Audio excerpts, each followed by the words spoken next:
Hello guys, nandito na naman tayo ulit. Once again, I'm Nino Jau Serrano.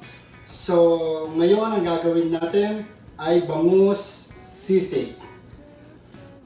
Nakita nyo guys kanina lahat ng mga ingredients natin, kung paano ko siya binoneless. Pwede naman kayong bumili ng boneless na bangus. Honestly, wala na kami nakita kanina, so ako na lang yung nag-boneless. But you make sure guys na boneless nyo talaga para safe. Alam niyo naman ang bangus, matalim ang tinik nito. Gagawin na lang natin ngayon guys ay imimix na lang natin siya.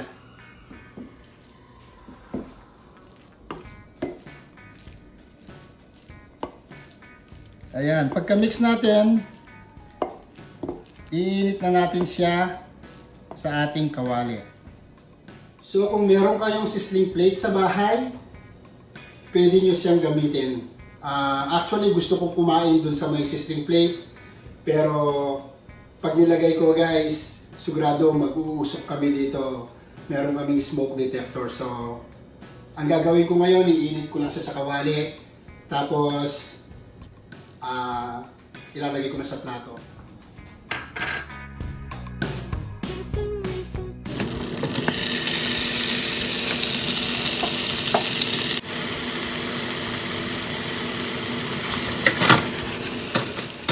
So ayun guys, nainit ko na.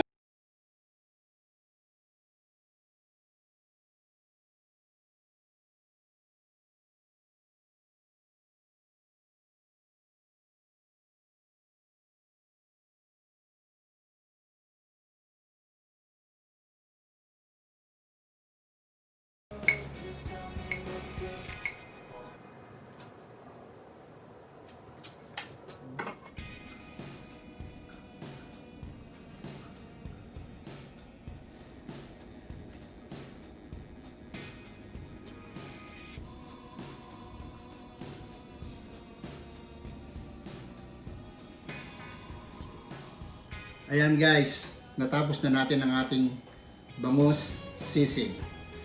So, dalawa sa ating mga viewers na nag-request ng bangus sisig.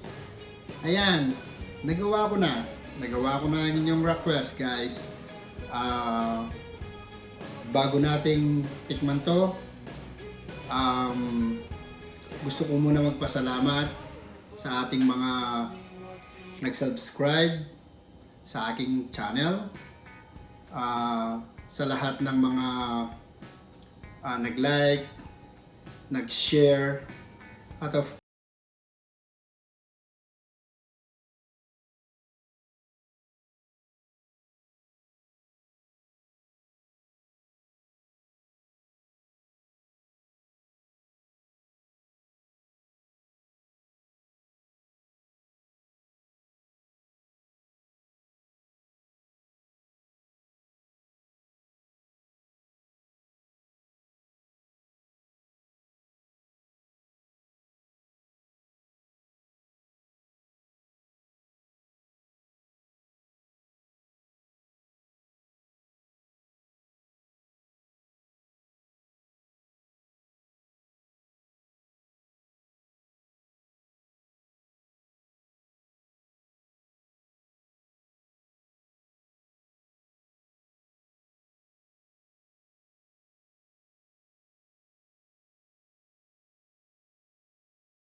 nito, yung mga iba naman gusto nila mild.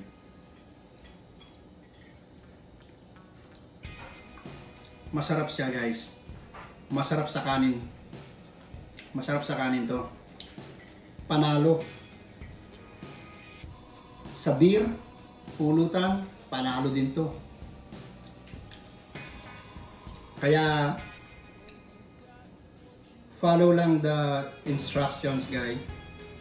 na ginawa ko sa video ko. Sigurado matutuwa kayo, masisiyahan kayo. Thank you, salamat sa mga suporta nyo. Kita ulit tayo sa susunod na video.